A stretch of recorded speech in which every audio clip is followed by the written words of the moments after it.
And where's Jimmy? Have you seen Jimmy around?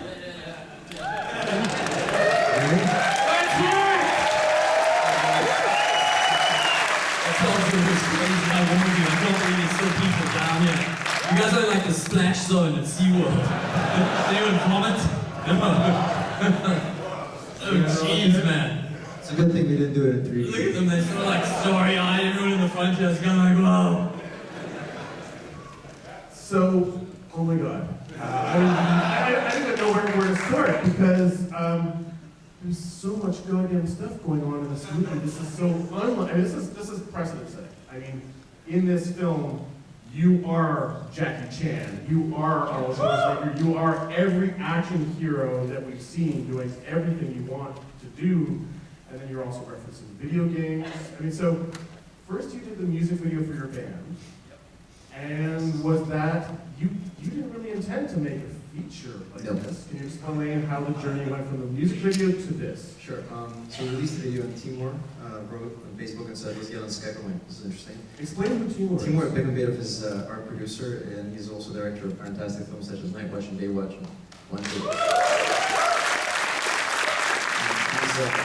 Back in Russia, he's like a legend. He's the guy that made the first Russian blockbuster that made people go watch Russian movies and started to trust Russian films, so it's a huge deal. Do you want to bring him in? He's coming. He's coming? He's coming. All right. Okay, so. There we go. Thank you.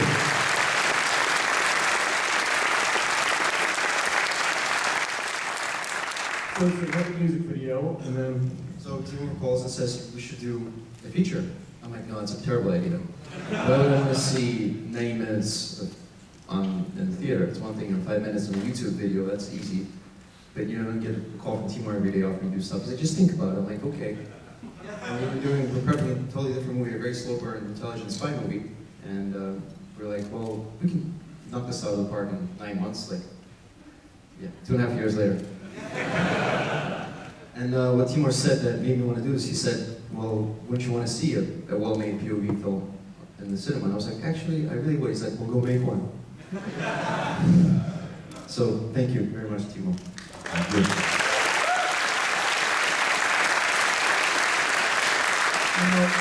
We've seen you challenging things previously in films, but this is just another level, flipping back and forth between the different characters, the setups, the action.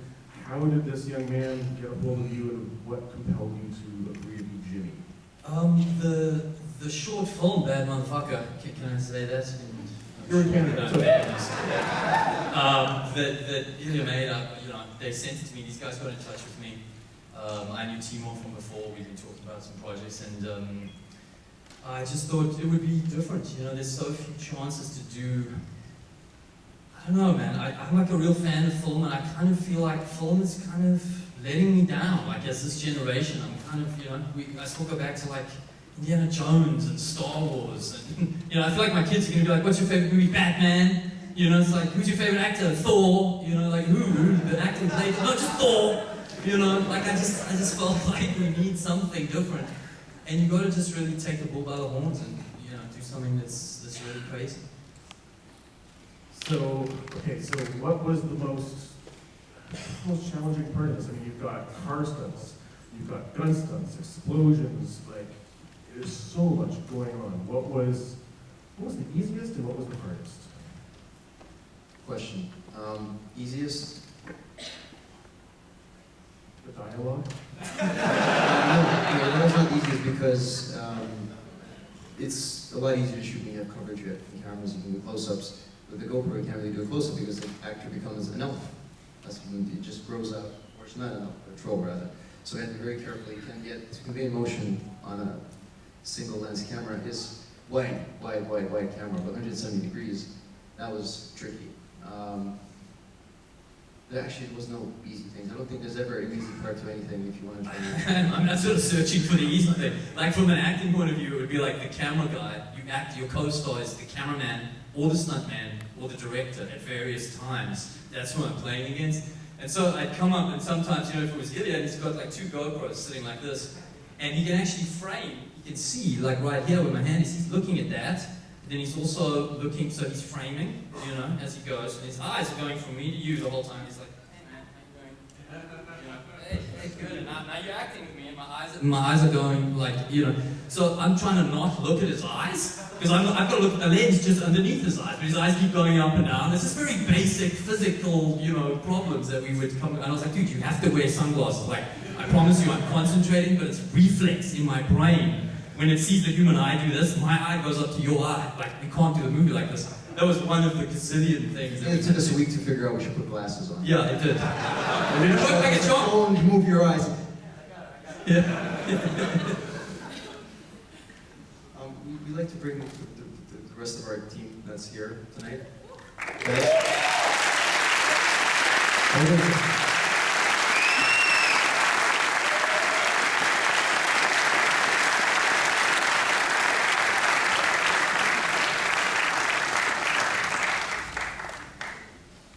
The Russian invasion. I don't know if I should say that. You just did. Alright, so we have, who's first? First is Katya Kononenko, who's our, one of our producers, who is in the trenches with us and for organizing the crew. Then is our composer and in production, she's also my wife, Dasha Trubusha.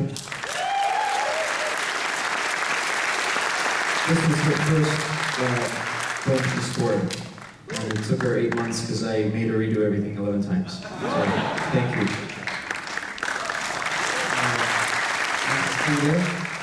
Is it Inga Vanster or Inga Smith? What are we going by today? The one of many names. I like them all, Inga. This is Inga, another one of our producers. Who's that? That's Mr. Will Stewart.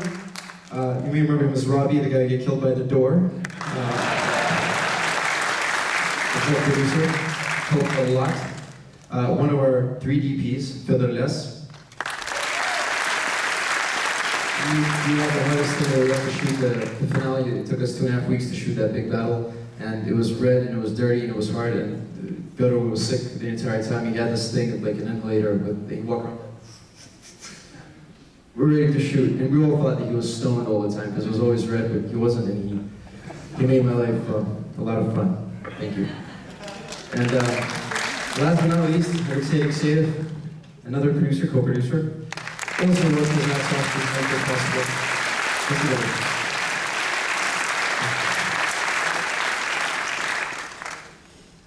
Thank you. So do we have any questions from the audience here? Yes, sir. I'm curious about 2 things that are related to each other. It feels like there's like 1 million people in the movie, and I'm wondering, like, one, what was your experience with the extras, especially like people not involved in the action, just like sitting on benches because it looks so natural, and 2, like how many people are actually in the movie. I've never counted the second part of the question, how many people were in the movie. I want to sit down and count the edits, the deaths, but didn't have the time. I'm very glad that you liked that all the extras were placed, because every time I watch the film, I'm like, oh, for fuck's sake. Because I didn't have, like, the trolley bus scene. That was one of the things we had was the trolley bus scene with the hobo Jimmy. As the guys who were sitting, they walked in, and we didn't tell them anything, and pretty much we had to do some cropping to make sure, because the guys, we had a hobo in a Moscow trolley bus ripping stuff from a sidewalk and speaking English, and everybody was just like, and I did not see that. I failed to see that until I got to the edit, because I was too busy making sure that the really important stuff worked. So I'm glad that you thought otherwise. I will never say what I just said again publicly. And what else do we have? Yes. I saw your setup in the Bad Motherfucker. You had that whole, is it a similar setup with the camera? No, Bad Motherfucker was never intended to be screened on a screen this big, so the stabilization was a big issue, and we had a couple of engineers work for a couple of months to do different versions of there was a magnetic stabilization that allowed us to shoot, run, and not have anybody puke. So, yeah. Thank you. Which is still kind of amazing to me, especially in South. Yeah. I tried this morning with a run through. I sat down there. I'm like, all right, some strong people.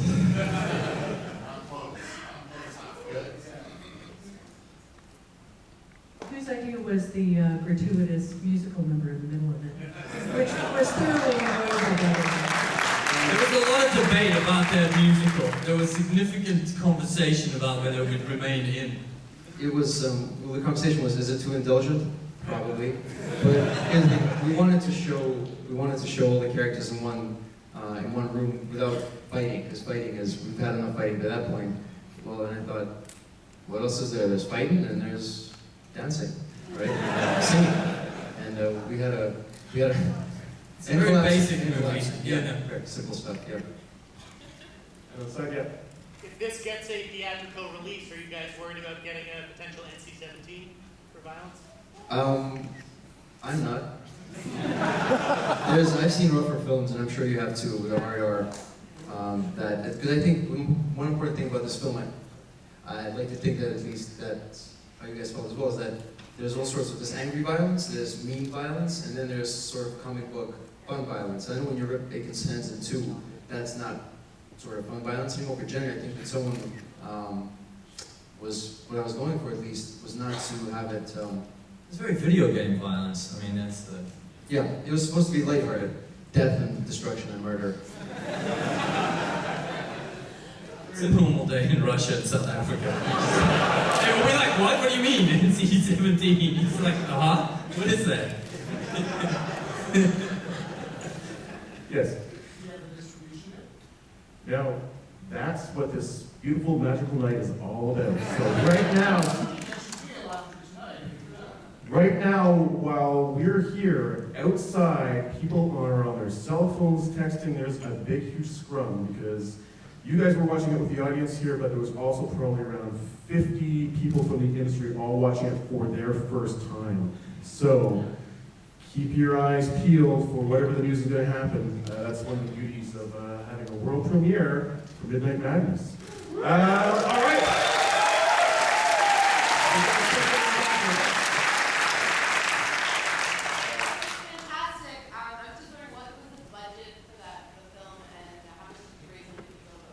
Now, I'm going to say, one of the secrets about selling a film is you never say what the budget is until later on after the fact, but you did do a successful Indiegogo campaign. How many people contributed and what did you get and what did you use it for? Drugs, no. We used it, I think we had 255,000. We barely, because it was 250 we asked for, 255 we got, which is fantastic that we made it.